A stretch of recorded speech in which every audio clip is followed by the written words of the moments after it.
welcome to First 100K, the show where I interview successful entrepreneurs about how they made their first $100,000, digging deep to find the tools, tactics, and superpowers that you can use to go from A to 100K.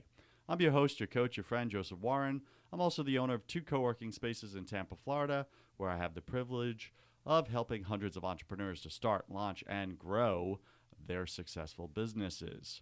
Today, our featured guest is Jesus. And Jesus, you're like this fearless entrepreneur, right? And I've known you for a few years now. And take a minute and just tell us what it is you do, what's your business, what's your title, and what industry are you in? Well, my name is Jesus Manes, and I started Camino Palms Construction and Properties back in 2004 when I was licensed as a certified general contractor in the state of Florida. And so we handle a lot of commercial and residential rehabs, new construction, remodels, historic preservation stuff. Throughout the years, we've also developed a wing of our company that gets into purchasing property, fix and sell. Also redevelopment, buying property that's sitting on land that could be used for other purposes. You know, so taking down a single-family house, rezoning it, putting a couple townhomes on it, stuff like that. So you live in the land of like regulation and zoning and permits and all that.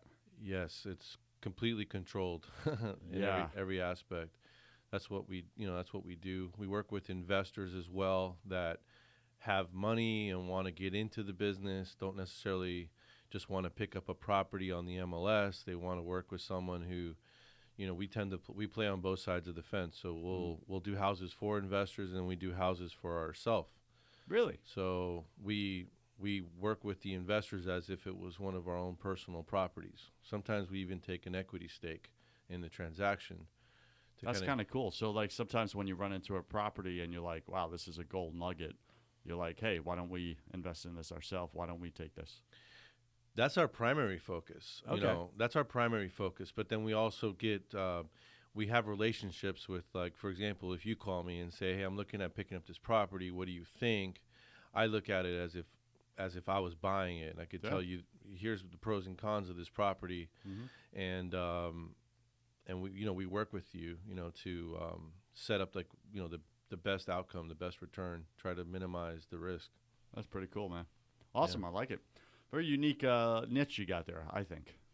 Yeah. I mean, there's a lot of contractors out there, right? Exactly. And there's a lot of investors that depend on various sources. So they depend on realtors to find deals and to sell their deals. They depend on contractors. They depend on title companies to do the background on these properties. We tend to be more of a one-stop shop where you just come to us, and we, all the way from finding you the funding to helping you sell the place when it's done. That's so cool, brother. All right, let's get personal. Take a minute and share with us something personal about you that very few people in your business life know. Well, I mean, that's a good one. Yeah, isn't it? Well, I mean, I was a computer geek for 12 years prior to all of this. I did not know that. Yeah. And I was a history and math major from University of South Florida. And let me see how much more. Some of the guys know, but I'm a musician. I didn't know that as well. What do you play? Guitar and drums. Okay. Yeah. Pretty awesome. How often do you get to do that? I try at least once a day for like 20, 30 minutes. It's what kind of keeps me sane.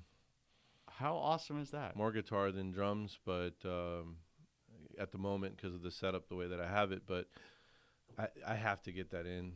Yeah. That's like it grounds you? Yeah, it's my normalizer, Yeah, I get that. Cool. All right, let's get down to business. So our audience always wants to know, how much revenue approximately did your business do last year? Revenue? Gross revenue. Yeah, we did about $9.5 million last year. Awesome. And what are you on track to do this year? We're probably, because we stepped up the commercial end, which tend to be bigger ticket items than residential. Yeah. We'll cross the 10 million mark this year, God willing. Awesome. Congratulations. Yeah, that's our goal. I mean, margins are getting tighter, so revenues need to go up in order to maintain, Sure. And profit. this is a very expensive business, you know. To keep my license active, just from an insurance and liability standpoint, requires a lot of funds. I get that. Yeah. I get that. Either way, congratulations, man. Thank you. You're building a nice enterprise there for yourself. Thank you. All right, so like Jesus, right? I like to say this on every episode. We all love to listen, right, to mega millionaires, billionaires, right? It's just tantalizing on the ears. But we struggle to relate to them because 90% of us entrepreneurs we haven't even made our first $100,000 yet, right? And we're stuck there, right? Yep. We're like plateauing. Take us back to when you were struggling to make your first 100K and paint us a vivid picture. Tell us that story. So, okay, I guess looking back to the beginning of Camino Palms construction, you know, you see revenue, you start to try to make things happen. You crack your first couple deals, but so much money goes out, and you know, you get caught in these things where, you know, you don't see as much staying behind. And you're trying to cover all the expenses, and you're trying to make sure everything's flowing at the pace, and cause it's all about time in this business. So take us back there. Like, actually, let's get out of the stands and get down on the court, right? So day one, 0 revenue. Yeah, so day one, so mine started off a little bit more drastic than normal because I was a computer engineer. I was in my late 20s making $50 to $60 an hour. I worked for the hospital system. I had the most cush job in the world. If anybody at that time was standing next to me and would have heard me say that I'm leaving, they would have thought that I was an idiot. I had the best possible job, you know, that you could have. But I had this itch that, things were changing in that industry, and I knew that I needed to move. So day one, 0 revenue. I had to get accustomed to not having that paycheck every 15 days. So that alone in itself was monstrous to get over, you know. Especially at the time, my children were one was 4 and the other one was 2, so it's not Got it. You had bills, yo. Yeah, family, house, kid, everything, you know. I mean, the whole thing, the whole kit and caboodle. So you know, it puts the pressure, it puts the pressure that you got to make things happen. So you start off extremely hungry and aggressive. And that's where you were. Yeah. Yeah. At that time, I was just out there. You know, you try to grab as many darts as you can and throw them and see how many stick. And how'd you get your first 3 deals in that business? Like, what strategies did you use to develop those leads and then convert them? So I had people in the business. My father's been in the business for a lot of years. My uncle does site development, so he's involved in the construction side. Luckily for that, I had stuff kind of already, not like teed up, but I had stuff that I can pretty much start going towards right away. So within 15 to 30 days, I had a commercial rehab of a real estate office. And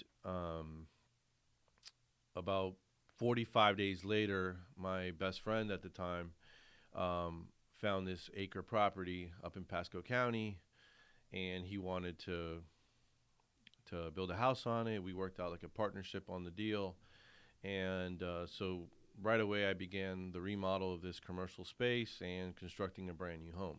Did you have any experience in doing this?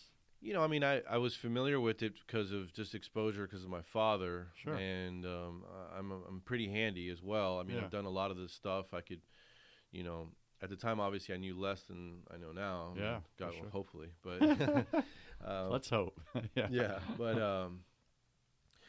I mean, they're putting their trust in you, and they're like being the beta client, right? Like the guinea pig. And it's like nobody likes to be the guinea pig, so it's kind of hard to put it out there. That's where the strength of having my father backing me, as far as from the experience standpoint. The architect that I brought to the table is an old school Tampa architect that comes with a very good reputation, who's since retired and stuff, but he's a close personal friend. So I just want to lean in here because I think this is important for our listeners, right? It's like, if you're starting out on a business, look around you immediately. What partnerships, what relationships, what credibility is already present around you? Super important. Yeah, whether Super it's your important. family and friends, and how do you leverage that immediately rather than going out and trying to get the cold sale, the cold lead, or whatever. It's like, who can I lean on? Who knows me knows me as a person, trusts me as a person, knows what I'm capable of, and can open a door or two for me, at least those first 3 doors. Is that what I'm hearing, Jesus? Exactly. See, I recommend, and I tell people all the time, you need to start off your business and have at least a couple people in your pocket that you've already proven yourself to, or that know you personally, or that know your ambition or how you are as a person, And, to start a business 100% from scratch, and also all your potential businesses is going to come from sources that are unknown at the time you started your business. That's a little bit scary. I mean, you have to you leverage what you have. You built this place, you got a friend who's a contractor, at least you can get a place built out by someone you could trust, or whatever. You try, from a marketing standpoint or something. We all have resources in our lives. We have friends and family, and everyone for the most part has a job, right? Yeah. So what do they do? I mean, right, whether you know it or not, you're plugged into a network.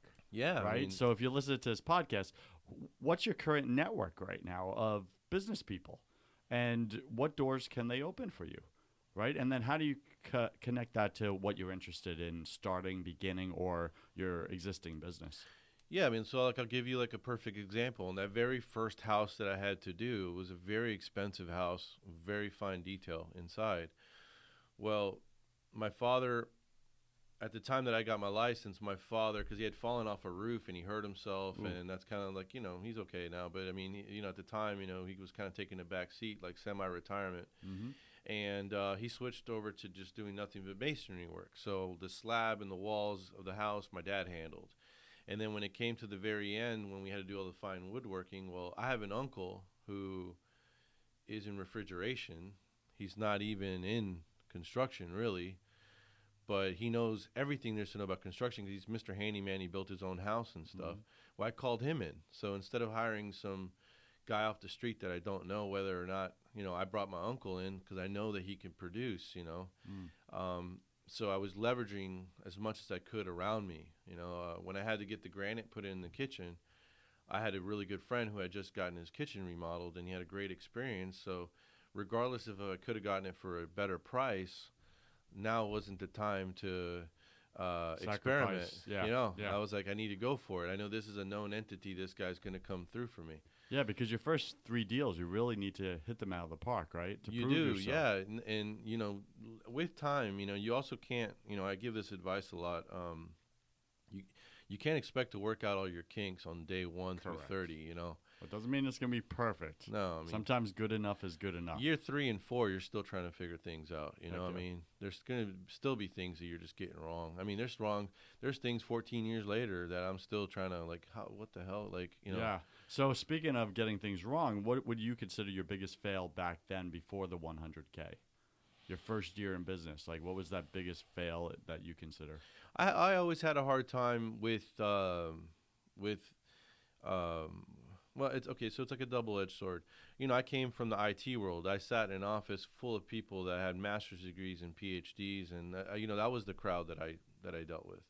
When you go into construction, you're not dealing with Mensa members, and no knock on the they're smart guys, but it's a different type of crowd, and it's a different industry as well. Everybody's my electrician's not just working for me. He has other contractors he works for. So it's like I came from a very structured, these are our project timelines, PERT charts, Gantt charts, and to construction where you can't do that because your electrician tomorrow has another emergency and he's not there. Your trim guy has a flat tire. This guy had to go to Miami for something, and then you get your schedule and you shred it because that's all it's worth, So at the beginning, my failure was that I tried taking the same exact approach, Fortune 500 company type mindset, into this, and just no, it doesn't work. Yeah. But at the same time, the corporate world gave me the ability to deal with all types of people. In IT, I had, from people from Asia to Indians to, Spanish folks like me and Americans. And so you get to work with all different types of people and personalities. And I've been able to use that skill in the construction business, and because it is very volatile. You know, I mean, I work with people now I worked with back then, and there's some people from back then that I've never seen again. You know, so it's kind of like a hit or miss. You know. Yeah, and I like what I'm hearing you say. Like, you took your existing experience, and at first the mistake you made is that you tried to apply like all of it into a new industry and quickly realized that it didn't work in that industry. Mm-hmm. Right? So you came in and said, okay, I'm used to the structured way of doing things, being and acting, and you tried to apply it to construction into this more chaotic environment. Correct. Of things just going wrong, schedules doesn't just line up, and you always have to be more reactive in this industry rather than proactive. And, you know, you run into that brick wall, and then you're like, okay, that didn't work. But let me leverage. What else can I leverage? And you're like, you know what? I got people skills. Man, I could relate to just about anybody, any walk of life. Doesn't matter where they come from, heritage, color, skin, doesn't matter. Mm-hmm. Boom, that's my superpower. You know, that's where I really can connect. Okay, now how do I do that in this industry and get people to move all in the same direction on one project? Is that exactly? Okay. Exactly. Yeah, so that's a great superpower, right? Having that people skill and communication with all. And you need it in my line of work as well, because I'm working with investors that are entrusting me with lots of zeros and commas. You know, I mean, so it's not like they're handing me $5 to go play on the market or do something. I mean, so you have to have that trust ability with people, that confidence. They have to look at you and be like, okay, this is someone who I could turn my nest egg over to and actually produce for me. You know? And that's big. All right, so now I'd like you to describe an aha moment that inspired your biggest win and pushed you over the 100K. What was like a big aha moment you had? It was the that moment happened twice, because, you know, if we're talking specific with our market here in Tampa, now obviously, you know, I've expanded way past outside of this market, but in Tampa, you know, we had that horrible recession back 08, 09. So I had an aha back then, and I've had an aha since. Luckily, in 2014, it happened again. But let's go with the one back then. The one back then was I realized the importance of networking. I never really did. When you're working in the job that I had prior, I just had to perform, and the directors above me had to be happy. Right. And that's it. I'm done. Yeah. Like, I just had to perform. Mm-hmm. You know,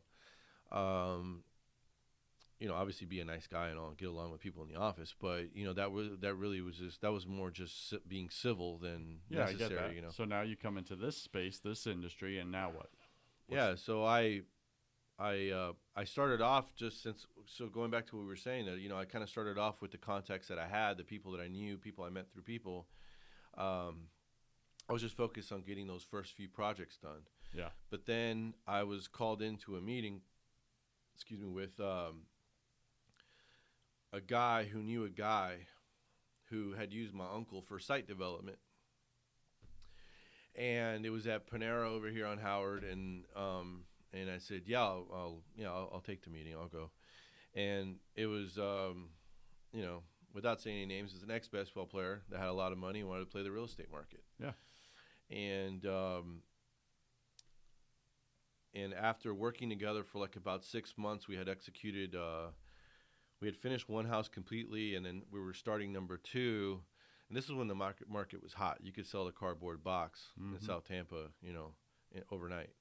We were building huge luxury homes. We weren't shooting small at all. So it challenged me also from a construction standpoint, because I really had to step my game up. But he and I worked out a plan where I had an equity stake. So my aha moment, which also happened again in 2014 by meeting another investor in a similar setting,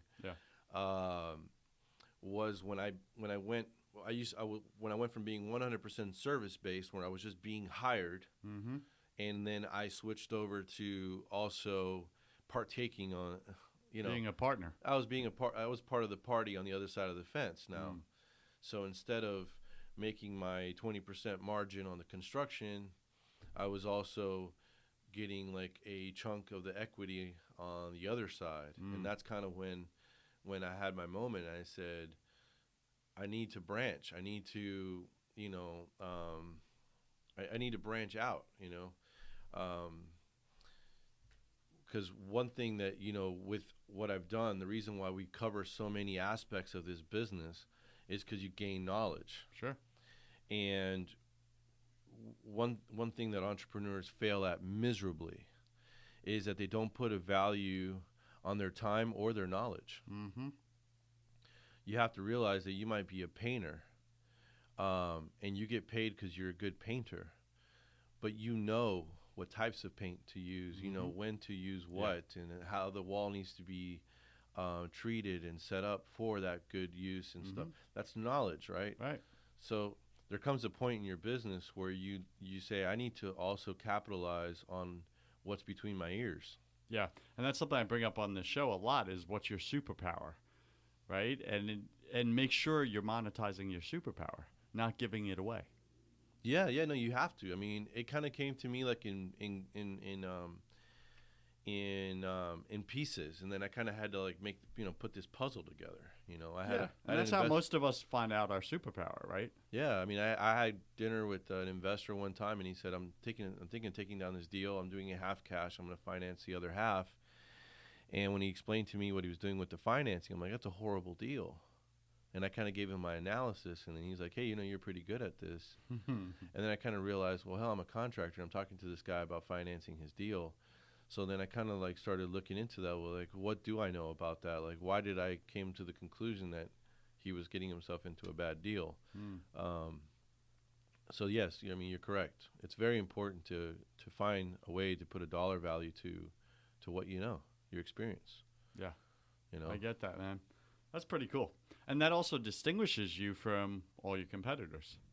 It's like, you know what? When it comes to contracting, it's like you need to call Jesus because he's also on the deal side of the deal, right? He's on the investor side. Yeah. So he could speak knowledgeably on both sides, and very few contractors in his market can do that. Yeah, I mean, I run my own comps. I don't need a realtor to tell me what the house is going to be worth when I'm done. I'll have a general idea. I still count on realtors. I have a few that I've weeded out some, and I have some that I trust what they say. Yeah. And I just use them more for like second and third opinions because I'm already kind of going into it with my own gut level feeling as to what's going to happen. And so speaking of that, right? So you said your aha moment was like really kind of coming to that conclusion. Hey, wait a second. I have a lot of knowledge on the deal side, the finance side of this, the money side of the transaction. It's like, and then you kind of lean into it, right? So it's really easy to have an aha moment and then do nothing with it, right? To not execute. Many people go into that paralysis state. So like walk us through the steps that you took to really like jump into the other side of the deal. So I had a couple deals where I was having issues getting paid by the investors, deals that went south because it was a bad deal to begin with. So then I'm finding myself in some bad situation just because you decided to go and run off and buy a house and overpay way too much and not really analyze how much money you needed to put into it and whatnot. So I started switching over to, well, I'm not going to get involved with you as a client if I don't agree with the deal you're doing. So because that says a lot about me. Yeah, when at that time I wasn't that smart yet. Okay, gotcha. At that time, it was more like, I want to make sure you make money because I don't want to have to take you to court, or I don't want an excuse from you as to why you can't pay me. Right. Because I still got to pay my guys regardless if you pay me or not. So you know that if I, as a client, am getting screwed over, it's going to affect your pay at the end of the project. Yeah, it's all top down, right? Sure. So that's how I kind of started. I realized at that moment that now my opinion about your deal matters. Heck yeah. So that's kind of how I started breaking into that side of things. That's really cool. Yeah, and then at the same time, to play on that side of the fence, I had some investors where I told them, hey, instead of my fee being structured in this format, what about we lessen it on this side? So it's less out of pocket for you, but I want this on the back side. Yeah, so you're creating new possibilities of a bigger win-win scenario. Yeah. rather Well, than I would where tell one them, like, party loses a little and the other one wins big or something like that. right, because it also serves as like an insurance plan with these investors. Because I would tell them, look, if we lose together, we lose together. If we win together, we win together. Yeah. And why pay me 100% out of your pocket when a part of it can be paid out of pocket and the other part can be paid from the money that's made, which is really house money, you know, because I started looking at these things like gambling transactions, right? Well, it's easier for you to pay me out of profit. You never had that money to begin with. Then you're coming out 100% out of pocket to pay me. So you're removing a lot of the risk, the upfront risk for them. Yeah, I would try to give the investor the feeling that I have skin in the game with you. I'm here. I'm your partner. I'm here with you. That's huge. You know, I'm here with you. And did that work? Big time. Yeah. Big time, you know, because then I started getting phone calls like, hey, can you drive by this address and tell me what you think? This is what I'm thinking about doing. Yeah. Which so is they that's saw what you I as do, an equal at that point. Yeah. Yeah, that's huge. So as you're listening to this podcast, right, we're speaking with Jesus Muniz, and you know Jesus is a contractor, but Manes. Say it again. Manes. Come on. You could tell I'm Caucasian, so you know Jesus is talking about really how he stepped in, starting out as more just the contractor and the service side of a new project, and then he leaned into, hey, how do I really partner with the investors that I'm working on these projects with, where I become an equal with them? So, like, think about that in your own business. How do you structure a deal with your clients, possibly, where they're not just hiring you, but maybe they're hiring you on the front end, but you have skin in the game on the back end as well. So when they win, you win. When you win, they win. And if you guys lose, you lose together, right? And I really like that that model, because that takes a lot of the risk away from your client. So maybe you're a coach, for instance, right? A business coach. And the way you currently structure your deals right now is that, hey, you pay me X amount of fee upfront. Boom. It's just a flat rate and it's a large chunk of cash. That's a lot of risk for that client, because they're not sure if you're going to deliver, what results they're going to get, et cetera. What if instead, as a coach, you said, listen, normally my upfront fee is this. This is the whole thing. It's boom, out of pocket for you. However, I'm cutting that in half, so it's less out of pocket for you. But when we win together, any increase from the day you start working with me in your revenue to the day we finish working together, I get 10%. For sure, right? And right there, that 10%, like if you help them make several $1 million, you're probably going to make a lot more money overall than just getting that upfront fee. Do you agree with this? I totally agree. I mean, I've seen that happen. I mean, it's happened to me plenty of times where, I probably stood to make, let's say, $25,000 off the construction, and I'll take just like a $10,000 profit as a fee for like management. But then with my percentage on the backside, I make an additional 30-40.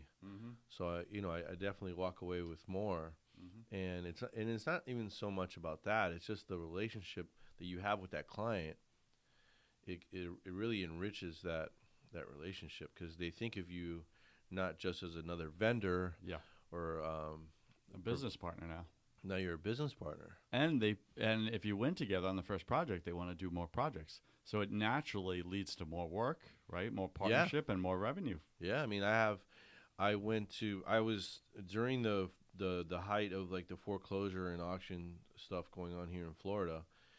I started off as a contractor, one of 15 contractors for this one hedge fund. And 1 year later, it was just me and two other contractors. And I was the primary. Like, I had first right of refusal on everything. I just couldn't do it because I didn't even have enough people to withstand the volume. And even then, I had 40 rehabs at a time going. At any moment, I had 40-some addresses. Yeah, but what's amazing about that is that you had deal flow all going through you. Now, that's a great opportunity. And I had another gentleman on a show, another episode, and he was talking about how to kind of pass that work out, right? It's too much work for him. So he would give it away to others and still get a stake in it. Mm-hmm. You know, so he was still making revenue off deals that he wasn't even partaking in, Yeah. but they were passing through him. Yeah, I mean that's definitely that's definitely in this business. I have a little bit of an issue with a certain aspect of that because this is such a high liability business that when you sub out projects and stuff, your feet are still held to the fire. Yeah. If anything goes wrong or anything. And let me correct myself. I used the wrong word, subbing out. So he would literally give the project to one of his competitors. Yeah, that's the way that I like to do it. Is more like a finder's fee. And then it would be here, finder's fee. Yeah. Yeah. We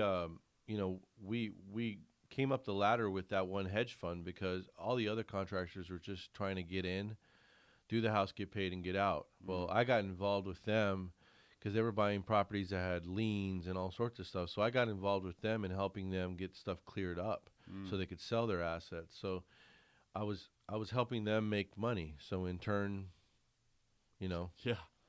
Who do they want to play with more? Yeah. So they would call me and say, here's the next batch of houses. Which ones do you want to do? Love it. That's pretty cool. So looking back to your first 100K, in your opinion, what was the number one thing that pushed you over the $100,000 mark? Just, how do you explain it?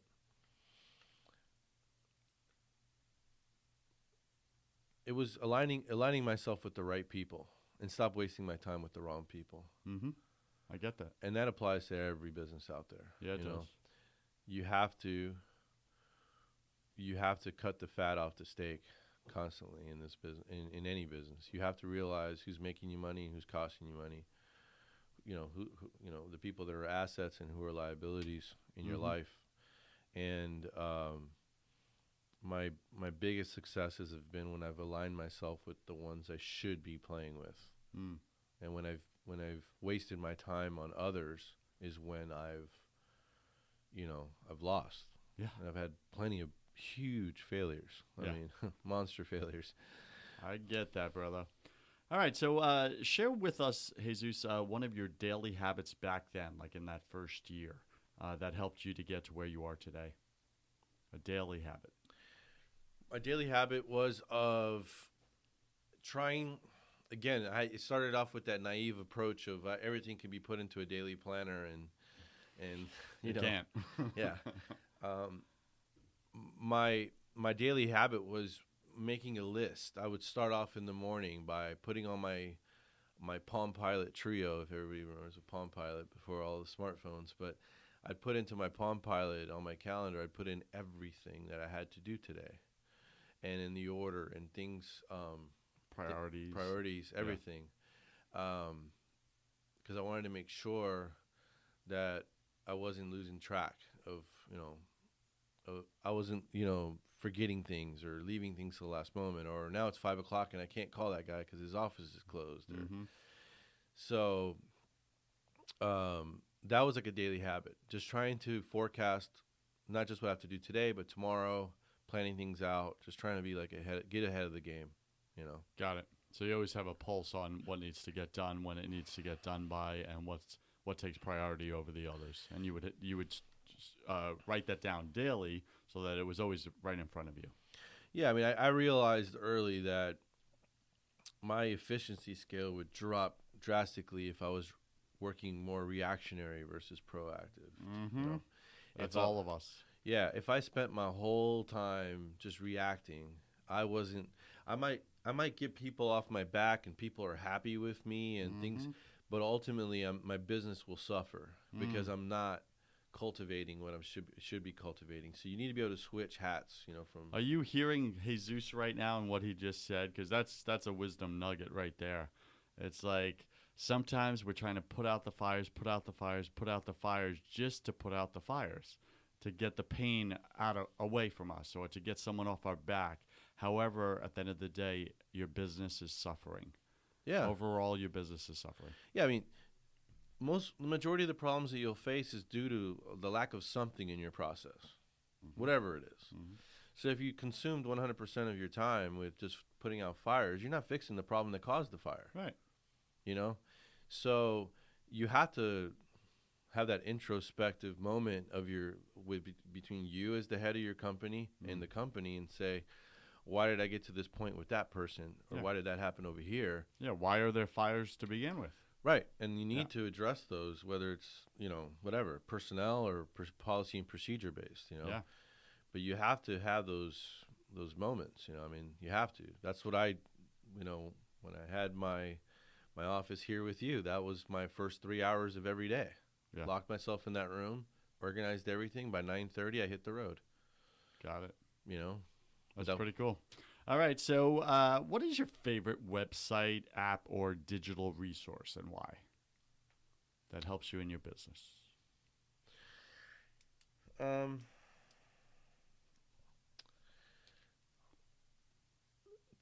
The ultimate lifesaver for me is Google Drive. Okay, why? Just because, I don't always have my magic laptop and all my documents with me, because I have a computer at home. And there's times where I'm writing a proposal for you and I started it at home. And then I would catch myself dang it, I got to talk to Joseph. And I have all my notes on my desk. And yeah, at a different location. Yeah, so being able to have my documents where I can just grab your phone or your laptop and access my stuff, I could travel lightly, lighter, much more mobile. Yeah, it was just, that's good. That's great. When at times when I've had stronger staff and more time to be better organized, Evernote was a huge win for me. Evernote and Asana. So I highly recommend that for anybody out there. I don't care what you do. Gotcha. Asana, Cool. Asana and Evernote, but getting my resources all on Google Drive was game changer. Yeah, game changer. I get that big time. Yeah, we use it for our co-working businesses. Yeah, for sure. Gotta have it. Very cool. Okay, so Jesus, this is my favorite part of the show. Yeah. We're about to enter the hustle round. This is where I ask you 12 quick-fire questions. You'll have about 3 seconds to answer each. First thing that comes to you. Oh, wow. Are you ready? Yeah, let's do this. All right, here we go. What's your favorite sound? My kids laughing. Cool. What's your least favorite sound? It's really stupid, but that's okay. Because I'm stuck in traffic a lot. I Yeah. hate horns and traffic sounds and all that. It just drives me nuts. Gotcha. When you were a child, what did you want to be when you grew up? Airline pilot. Got it. What are you most afraid of? Failure. What did you spend way too much time doing your first year in business? The whole term paralysis by analysis. Mm-hmm. Yeah. Just overthinking. Overthinking. What secret fear do you have about people? A fear? Secret fear, like how they view you, how you occur to them, vice versa. I've always had a fear that I always try to make sure that I come across as genuine. I don't, I always try. So your fear is that you won't come across authentic? Yeah, I don't like to come across sometimes. I don't like to be too harsh sometimes, where I just come off as, either arrogant or a know-it-all, or so, I try to, and I can be bad at that. I can admit that. I get it. I get it. So what do you wish you had learned sooner in business? I really wish I could have understood the value of my knowledge and my hustle and my ability. Got it. So the value of your superpowers. Yeah, I mean, you start off a business and, we're in a 3-minute round. We're in 3 seconds, bro. So, what is a new habit that you want to form? Well, I've been going regularly to the gym now for 6 months, and I've tried to incorporate that into my routine. Yeah. And it's somewhat working out, and I'm no pun intended. Yeah. But I'm trying to make it like a permanent thing. So awesome. It's still not there. I know for a fact do it's not a lifestyle change just yet, but you'll do it. We're en route. Got it. And what's a bad habit you want to break? The bad habit that I have, and I think every entrepreneur can relate, is that I overcommit myself to my business, right? So, I mean, just, I have days, like yesterday, I left my house by 5 a.m. and I didn't get home till close to 10 at night. Whoa. So That's a big one, learning to say no. yeah, you know, and it's like We're in the 3-second round here. that's true. Pick 3 words to describe who you are now. 3 words? 3 words to describe who you are now. Lord. Even how others would describe you. I definitely hustle, and people know me, you know, for that. So 3 words. definitely, So hustle.